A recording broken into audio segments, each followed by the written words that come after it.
Hello everyone, কেমন আছো তোমরা সবাই? আজ ছিল কৃষ্ণনগরে আমাদের দ্বিতীয় দিন।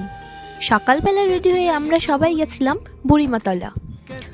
বুড়িমাতলায় গেছিলাম কিন্তু বুড়িমায়ের দর্শন পাইনি। আসলে আমাদেরই দোষ।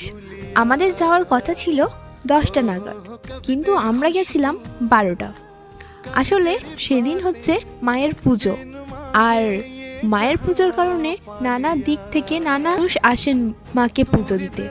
তো আমাদের আরও আগে যাওয়ার কথা ছিল, আমাদের লেট হয়ে যাওয়ার জন্য আমরা বুড়িমাতলায় ঢুকতে পারিনি।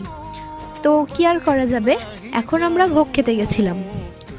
আর এখানে দেখতেই পাচ্ছ কত মানুষ এসেছেন ভোগ খেতে।